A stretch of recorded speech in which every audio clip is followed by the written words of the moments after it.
I'm going to be walking you guys through the Trojan Horse trick that completely liquidates my ad spend on paid advertising campaigns to acquire high ticket clients, right? On this particular ad account alone, we've spent over £80,000, right? Just for this particular ad account, testing these principles, testing these methodologies. But the funny thing is, it didn't actually cost us anything, right? And in this video, I'm going to be breaking down the Trojan Horse strategy that makes running ads to get high ticket clients completely free if you play your cards in the right way, because you can completely liquidate this strategy. So this strategy has fundamentally changed how I think about paid advertising in general, because most coaches are stuck in a broken cycle. You know, they're spending thousands on ads, praying for sales calls, and then hoping that the sales calls they do book close just enough to break even, or at best profitably run these campaigns. It's like gambling your rent money. You're playing with money that typically you can't afford to lose, right? Depending on the situation that you're in. But what if there was another way that you could actually have your ads pay for themselves before anyone even books a call, right? So you're not relying on high ticket upsells or anything like that to liquidate the spend.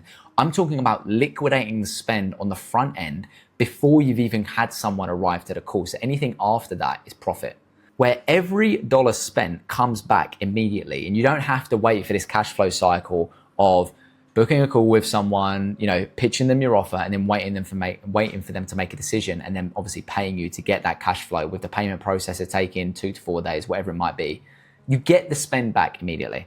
I've used this strategy to generate over 33,000 paying customers for a single client. I'm going to click here to this button. Hopefully it's going to take me to the saved view that I have on Stripe for this particular client.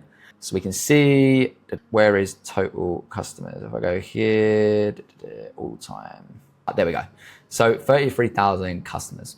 Now, I've also built 7-figure businesses off the back end of free traffic. Again, take you here, see gross volume 3.27 mil. And I've also scaled predictably without cash flow issues. Like I said, you know, you can see here, if I go and click here, we go to the ROAS section of this ad account. We can see that, it's kind of cut off on the screen here. You can't really see it, but I mean, you can see purchase ROAS is 4, 3, 2, blah, blah. Okay. So we're able to scale predictably without worrying about the margins, right? Because as you guys know, if you've ever scaled with meta campaigns, ads, whatever, like if you're spending a considerable amount of money on ads, the returns start to diminish, right? You can spend a very little amount and get great profitability, but if you get the green light and you're like, wow, we're getting crazy profit, and you start to pour a lot more money into those ads, the ROAS starts to diminish. I don't really know why. It's just a common thing across the space. I don't really know like the general reason behind why that happens. It's probably just to do with greed on Facebook's side. But yeah, I'm going to be breaking down throughout this video the fatal flaw in how most coaches use paid ads, the exact Trojan Horse system that I use instead, myself and my clients, and real numbers from different campaigns that we've run live on screen, so that you have the undeniable evidence and proof right in front of you, and then how you can actually implement this tomorrow within your own business. So point number one is that the fundamental problem with high ticket ads is majority of the reason why 99% of coaches fail with paid ads, right? It's a broken model that everyone uses. You run ads directly to a VSL or booking page. You spend $50 to $250 per book call. And I'm not saying per booked call that actually arrives or per booked call that's actually qualified. I'm just saying per booked call. And you hope they're qualified. You hope they show up. You hope you close at least 20 to 30% of those calls, and then pray that the math works out in terms of what you spent to acquire that client, how much they paid you, and how that looks in overall profitability for the business that you run. This is without factoring costs from agencies and experts that you may help along the way to operate this system. Because the majority of the time, like the coaches that I work with, they're not experts in running ads or acquiring high ticket clients, or they wouldn't have come to me in the first place, right? They're experts in the field of what they teach and what they do. And obviously we work together to create this team where I understand the process of taking someone, you know, a cold attention to high ticket buyer, and they understand the process of how to deliver an amazing result and transformation to that high ticket buyer, which creates a good business, being able to attract the right people, convert the right people, and then deliver the right result for those individuals so that everything compounds on the back end. That's pretty much the formula, right? And here's why this old approach is fundamentally flawed. So you need a decent amount of disposable cash to be able to test different campaigns, to see what works and all that sort of stuff, to be able to even find a strategy that's working for you, right? And for the most part, like I said, a lot of you are gambling your rent money. You're playing with money that you can't afford to lose when it comes to, building advertising campaigns to acquire high ticket clients. So you don't even for the most part, give the campaigns enough time to really like, and this is with the traditional methods, the cold VSL ads and all that sort of stuff, you don't really give it enough time to fully gather the data to find out, you book 10 to 30 to 50 of these calls, the algorithm is going to optimize to then showing the ads to those individuals who book those calls. But even with that, like if you do end up booking 50 calls, like I said, you still got to worry about quality. You still got to worry about like alignment and whether those individuals are actually right for your program. So what ends up happening when you're using these old methods is that Facebook's algorithm actually optimizes for booked calls. It doesn't optimize for good fit clients, right? It optimizes for booked calls. So you actually end up optimizing for bad fit clients, which is like, when you actually think about that, is crazy, right? So one bad month can bankrupt you. You're competing with everyone else doing the same old shit. People are desensitized to these fucking cool VSL funnels. They just know what this process is. They know what you're doing. And it just puts you into a bracket or a category with all these other coaches. And you essentially just become another coach, right? Now, the hidden problem is that Facebook doesn't optimize for people who buy 5K programs, right? Like I said, it optimizes for people who book calls. So most of the people who book these calls from these traditional methods are tire kickers. They're not buyers. They're not aligned people with your methods, with your experiences, and with the specific transformation or identity that you offer, right? So you're paying premium prices, $50 to $250 per call for low quality leads because of the customer journey that you've designed, because of the old playbook that you're following, right? That you're acting upon. So here's a real example, right? If we look back to the client that I worked with, who I scaled from 40,000 a month to 173,000 a month in just 30 days, you can go back and look at the video after you've watched this one. They were still using old traditional methods to book sales call with cold prospects. They were relying heavily on the closer's ability to sell to these individuals, 1 call, 2 call closing strangers. And the prospects had minimal context and familiarity with the client and the offer. So we completely flipped the script and used principles from what I'm about to walk you through, and her sales shot up to 173,000 cash collected in just 30 days. This is just cash collected, right? We obviously had a bunch of split pays, right? So we ended up probably collecting in total deal value around £250,000 from 40,000. Like, just let that sit in for a moment, right? This was without scaling ad spend. This was without getting the client to create more content. This was without improving the process that she had. We had to change everything, right? And completely rebuilt her operations, her funnel and everything like that. But I won't get into it. You can go ahead and watch that video to understand the process that we went through. So point 2 is the Trojan Horse solution. So here's the counterintuitive strategy that changes everything, right? And it's a strategy that I've developed over the past 6 months. It's working really well for myself and my clients. So the core insight is this. Instead of selling your high ticket offer directly, you can sell an entry ticket, your Trojan horse, into your ecosystem. So you're selling a ticket for individuals to enter themselves into your ecosystem instead of leading with your high ticket offer. Now, this Trojan horse pays for your ad spend immediately, most of the time, if you set it up correctly. Truthfully, guys, the goal isn't always to completely liquidate the ad spend on the front end, right? Because you have order bumps, you have upsells, and then you have your grand slam offer, which is the higher ticket offer. But for the most part, like if you're setting this up properly, guys, like as you've seen with the previous videos I've done on this topic, you can liquidate this strategy on the front end. So you're paying for people, for them to buy tickets into your ecosystem. So actually people are paying you to become a lead. That's pretty much what's happening, right? People are paying you to become a lead, to be nurtured by you, to be exposed to your ideas, to understand your contrary standpoints and views on the industry that you're in, and ultimately get nurtured into becoming your higher ticket client. People are paying for a ticket into your ecosystem versus the other way around, where it's this desperation, this persuasion, this resistance, this friction, this process where you're forcing people into your cold funnels, forcing people onto calls with you, forcing people into making high ticket buying decisions off the back end of knowing you for a couple of days, or maybe even seeing you, a 15 to 20 minute VSL a couple of days prior. Like, the old playbook just don't work anymore, guys. And the beautiful part about this process is that by very design of the way that you build this Trojan horse, it actually qualifies and filters your perfect aligned clients automatically, right? You're only attracting people into your ecosystem that are already needing the solution, that are already having the specific problems that you solve and already aligned with your contrary opinions and ideas and worldviews. And that's the real beauty of it, right? And I'm going to walk you through why this works from a psychology standpoint. So the commitment and consistency principle spoken about by Robert Caladinis, I think I pronounced his name correctly. Research proves that once someone makes a small commitment, they're psychologically driven to remain consistent with that commitment that they've made. So when someone pays you even just $5, for example, their brain categorizes them as someone who invests in your solution, the solution that you provide. And this creates an identity shift that makes future investments in time, energy, and money feel like confirmation of the initial decision that they made and not an entirely new decision in and of itself, right?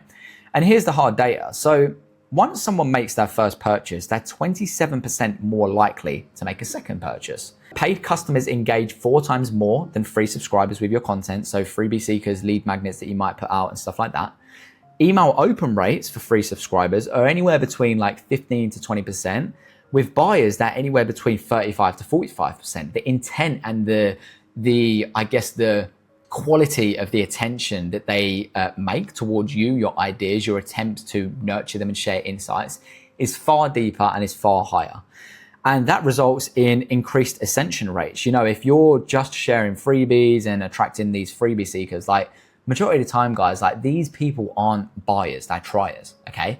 However, when you're charging for tickets into your ecosystem, into your worldviews, into your ideas, these people are typically more switched on, right? If you play your cards right and if you build your Trojan horse in the right way so that it pre-qualifies and pre-filters these individuals, because you can actually build these tickets in the wrong way, build these Trojan horses in the wrong way. Like there is a right and wrong way to do it, right? And the neuroscience behind this is that when someone pays, it activates different brain regions than compared to free consumption, right? With free, it's like, passive mode, low dopamine, easily distracted. With paid, it's like high engagement. I've invested in this. Ownership bias kicks in. Dopamine spikes and loss aversion gets activated. I must extract value from this. I must justify the investment I've made by consuming this content, right? It's a bunch of different neuroscience and psychology principles that come into play here. So the brain literally works harder to justify paid investments, which creates deeper engagement and attention with regards to the ideas that you're sharing out into the marketplace, right? Out into the world. And some refer to this also as the IKEA effect. So Norton, Mocon, and Irely, if I pronounce that correctly, proved we value things more when we invest in them, right? The IKEA effect is a principle wherein when people build the flat packs themselves, when people build the furniture themselves, they have a higher sense of value towards that piece of furniture, right? Or whatever it is that they built. Your low ticket buyer doesn't just own a product, they've invested in a relationship with you. And this is really what the Trojan Horse Method is all about. It's not about creating low ticket products. It's about cultivating a very compelling and powerful entry point wherein these individuals come into your ecosystem for the first time, and it's mastering the art of first impressions, right? And really solidifying within the prospect's mind that you are an individual worth listening to and worth following. And you're just different from the rest ultimately, right? Because you have to find ways to separate yourself from the noise out there. This psychological ownership makes them exponentially more likely to invest again, whether that's through energy, whether that's through time, whether that's through money. All of those three are going to help you with the grand idea of ascending people towards your higher ticket offer. Now, here's why the first sale is the hardest and why you shouldn't really focus for the most part on trying to pitch the high ticket offer first. You're trying to break the non-customer barrier, and that requires overcoming skepticism, trust issues, and fear. But once someone crosses that bridge with a small purchase, all barriers are removed. The second purchase is just expanding an existing relationship and not starting a new one. So here's the specific overview of the strategy, right? In that simple format. You create an irresistible $5 to $47 offer. You run ads to this offer, not your high ticket offer. You value stack, order bump, and upsell into complementary offers that don't cannibalize the final Gram Slam offer, which is your higher ticket program. And this initial revenue covers your ad spend. So it liquidates your campaign on the front end. So it makes your paid ads free. It helps you to attract high ticket clients for free. You then place those buyers into a journey that guides them into your high ticket program. So the Trojan Horse Method isn't about selling low ticket offers and stuff like that. It's about creating the journey that people go through that naturally guides them into your higher ticket program.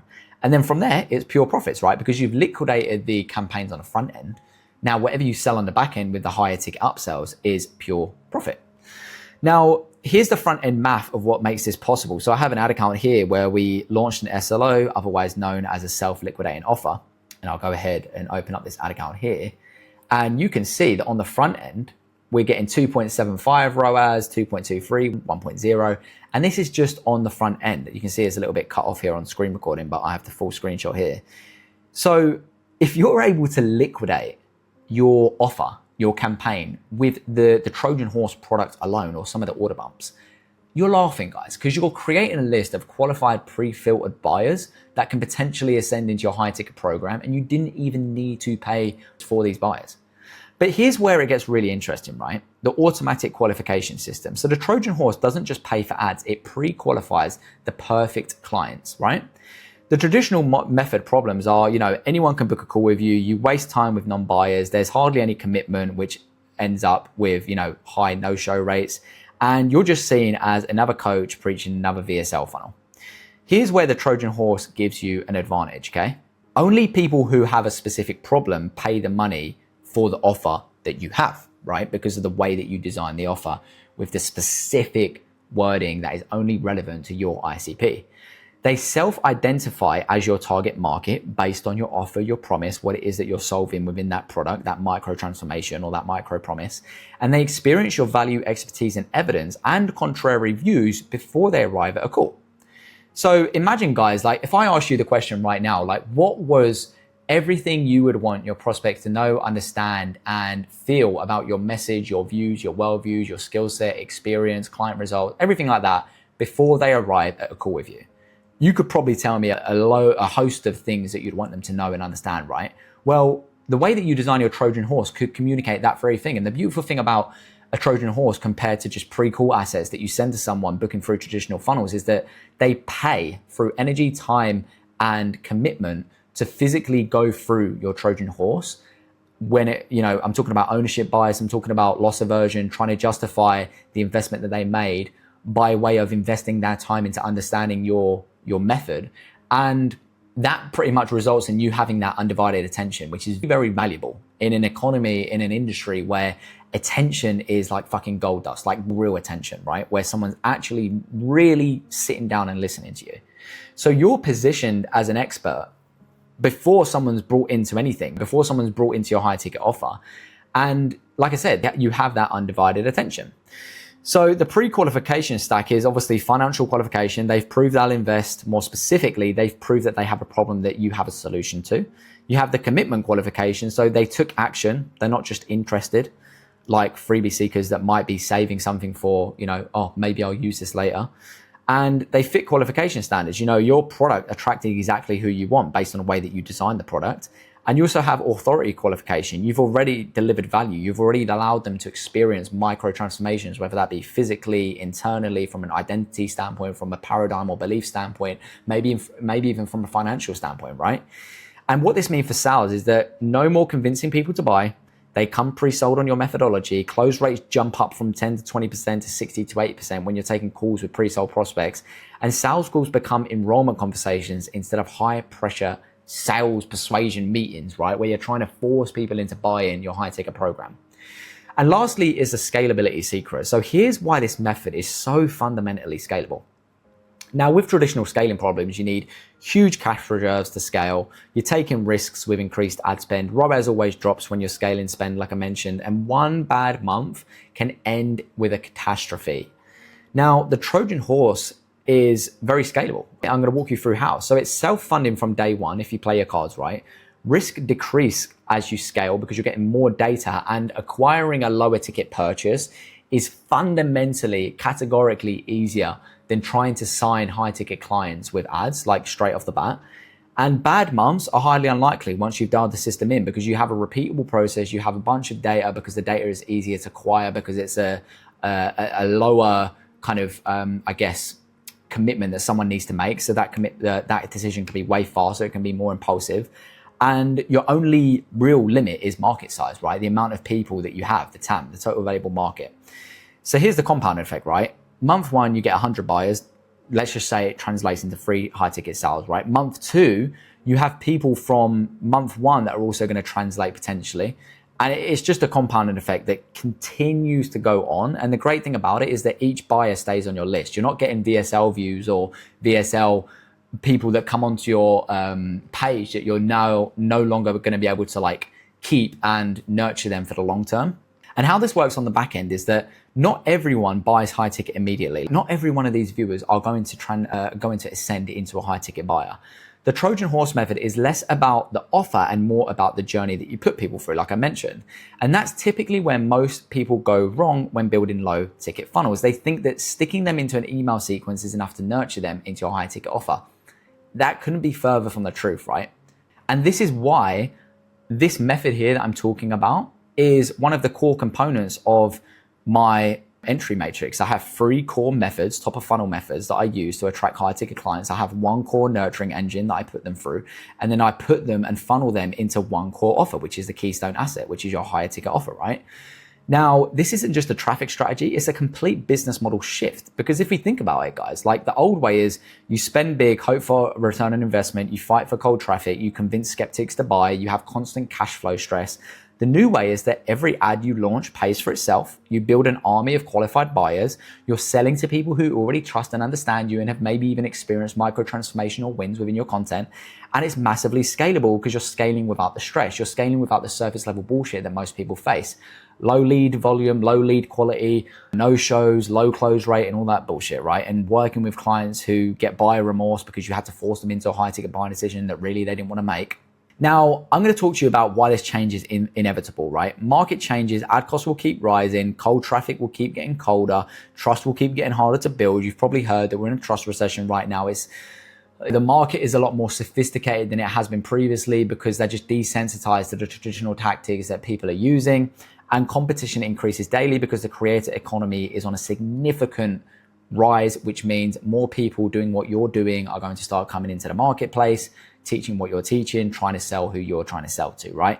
The only solution is to be the one person they've already brought from. Ownership bias is going to kick in. They're going to see you as the next logical step if you've built it in the right way. Own your audience on your own platforms. We host these products inside of free school communities. I could talk more about that in my Trojan Horse program. And creating a self-funding growth strategy that complements every stage of the buyer's journey. And lastly, building a reliable and predictable system, not just running ads and crossing your fingers that it's going to work out. So guys, if you are ready to stop gambling with ad spend and build a real scalable business, a real scalable client acquisition system, I've actually put together a complete implementation program with around, I'd say 6 modules and 20 plus lessons, which walks you through my exact Trojan Horse strategy, step-by-step, live case study breakdowns for my clients who are using this method, and the exact ascension sequence that turns those buyers into high ticket clients. If you want to learn more, you can click the button in the description and go ahead and learn more about this process. And yeah, if you have any comments or anything like that, just drop them down in the comment section. If you have any questions that you'd like to speak to me personally, you can go ahead and find my Instagram profile in the description somewhere. I usually respond with in-depth voice notes. And I appreciate your time watching this video, and I'll see you on the next one.